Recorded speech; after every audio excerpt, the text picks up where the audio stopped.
Bonjour tout le monde, ici Annie de la chaîne Une lectrice compulsive. Aujourd'hui, je vous retrouve pour un nouveau portrait d'auteur. Aujourd'hui, je vais vous parler de quelqu'un qui est quand même assez connu dans l'univers québécois parce qu'elle était aussi actrice. Elle a joué dans Unité 9 et Tactique. Ceux qui sont un petit peu plus jeunes que moi ont probablement connu cette série-là. Sinon, bien, elle joue sur Unité TV aussi. J'ai vu quand même quelques épisodes. Il s'agit de Frédéric Dufort, qui écrit deux séries en fait.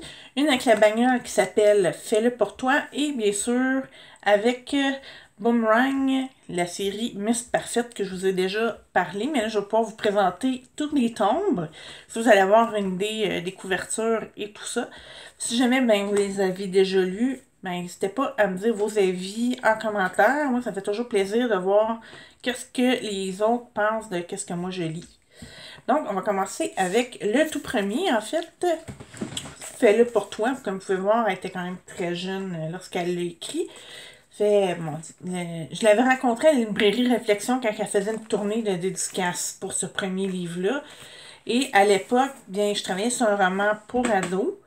Puis là, je m'étais dit, ah, mais, tu sais, peut-être elle donne des trucs justement aux ados pour mieux se sentir dans leur peau. Et en même temps, ben, je trouve que c'est un livre qui est encore utile pour moi aujourd'hui, parce qu'avec mon personnage d'Isabelle, une ado anxieuse, et Alison qui veut justement l'aider à s'épanouir à travers la musique. Et aussi, ben, justement, Alison, elle avait passé à travers les mêmes épreuves, donc je pense que ça peut être une très bonne façon, puis aussi, bien, ça fait quand même très longtemps que je suis sortie de cette période-là. Je sais que j'ai l'air jeune, mais c'est quand même un petit bout. Donc, tu sais, ça fait du bien aussi de replonger dans cet univers-là, essayer de comprendre la psychologie. Même si ça fait très longtemps, il y a quand même des souvenirs qui me reviennent, justement, des petits trucs que j'aurais peut-être aimé savoir à cette époque-là. Mais malheureusement, si on retourne des années 90, à part Chant de poule, Frisson, puis La courte échelle, il n'y avait pas tellement de choix pour les ados. Donc, je me rattrape aujourd'hui, justement, avec mon neveu et ma nièce, mais on ne sait jamais, dans quelques années, ça pourrait être aussi très utile. Mais comme je vous ai dit, même pour mon écriture, pour développer la psychologie des personnages, je l'ai trouvé très utile. Euh, Celui, c'est vraiment comme des conseils en général, que ce soit avec les chicanes avec les parents, avec les frères et les sœurs, les problèmes à l'école, les problèmes amoureux. Donc, elle fait quand même vraiment un tour. Celui-là, c'est.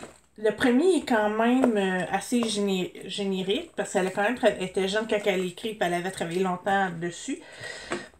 Je vais vous montrer aussi le tome 2, que je vous avais déjà parlé aussi lorsque je présentais des livres pour le Salon du livre de l'Outaouais.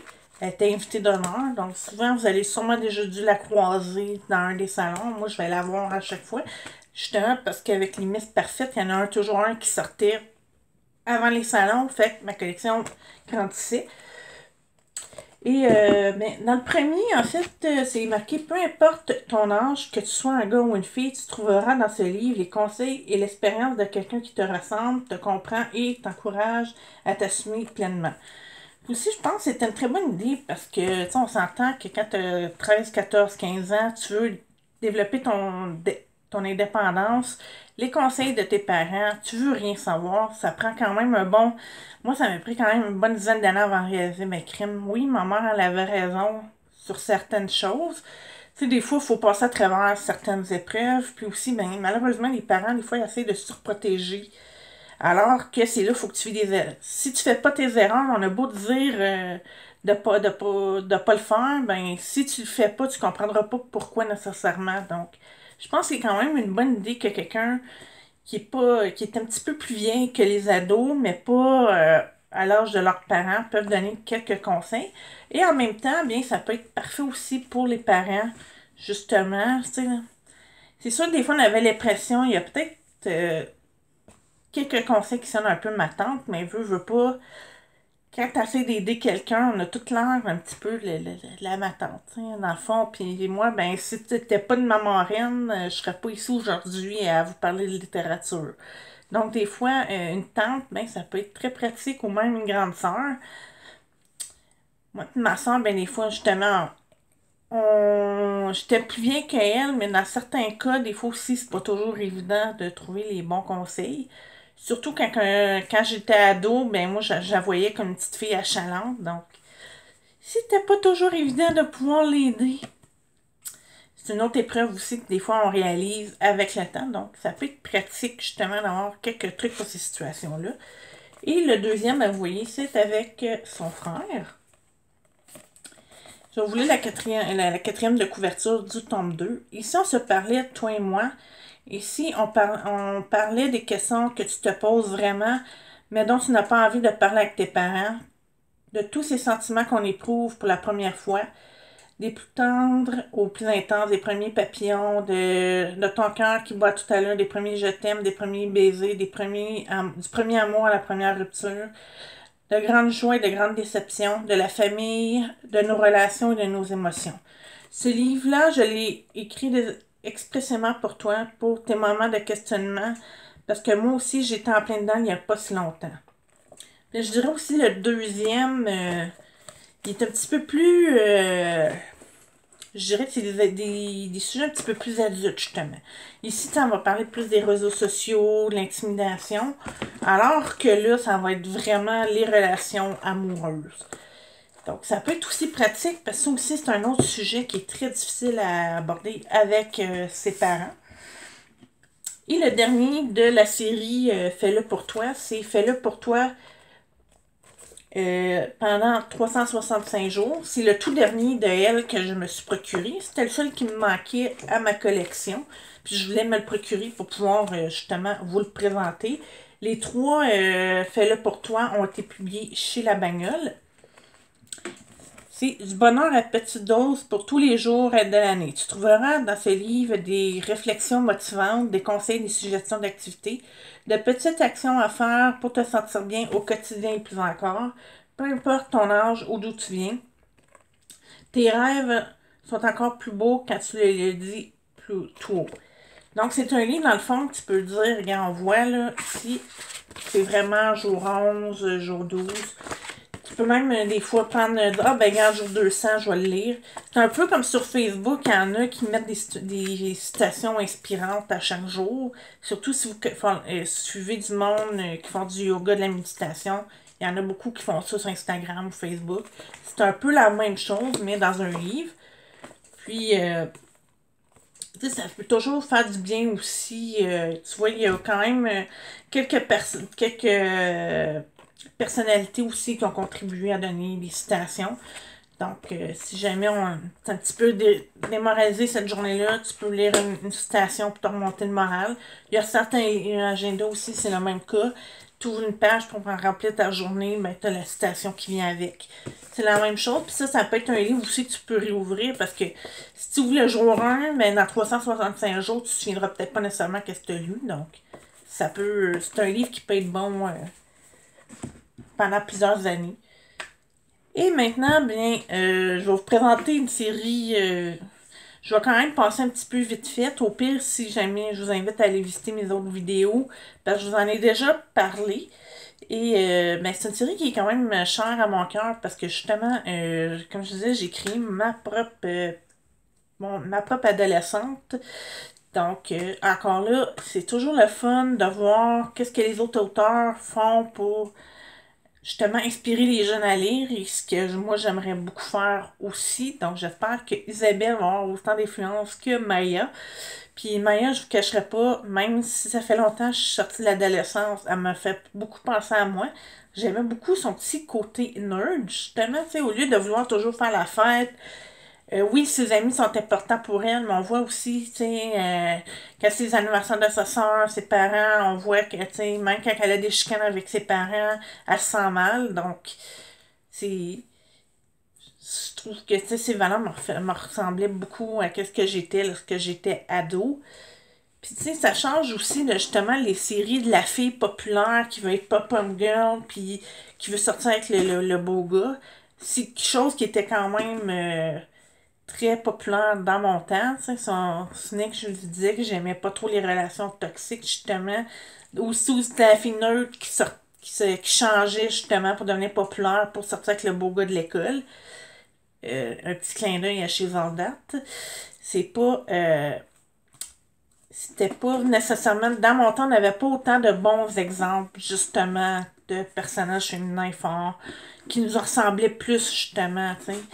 Je pense que c'est important de s'accepter qui qu'on est, puis si on est populaire, tant mieux. Si on l'est pas, bien au moins, c'est mieux d'avoir deux, trois vrais amis que d'en avoir 15 qui te parlent dans le dos lorsque t'es pas là. Chose qu'on voyait justement souvent dans ces films-là.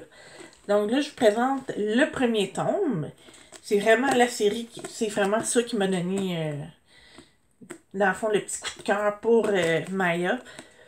Je vais vous donner une petite idée. En fait, c'est pas si vous avez aimé le journal d'Aurélie Laflamme ou même Léa Olivier, c'est un peu dans le même genre. Mais sauf que Maya a dit, elle, c'est pas nécessairement un journal. Ça ressemble un petit peu à un journal. Par contre, vous allez voir qu'est-ce que c'est avec la quatrième de couverture. Tellement pas. Tout le monde m'a toujours dit que ma vie pourrait être adaptée à une série télévisée, tellement je me trouve toujours dans des situations invraisemblables. Bon, je tiens à vous dire tout de suite, c'est quand même... Oui, c'est normal de se mettre dans le trouble, puis c'est pas si rocambolesque que ça. Les ados vont pouvoir se retrouver en Maya, comme même moi, je me suis reconnue en elle, même si j'ai quelques années de plus. Pour vrai, même en te les racontant, j'ai la difficulté à croire que c'est ma vie qu'il y en est question. Pas de bon sens, je te dis. Tout le monde croit aussi que je suis une petite fille parfaite, sans défaut, qui sourit tout le temps et qui a tout pour elle. Des bonnes notes, des amis, une famille unie, beaucoup d'attention, du talent dans presque tout. Elle est bonne celle-là si tu savais à quel point c'est loin d'être le cas.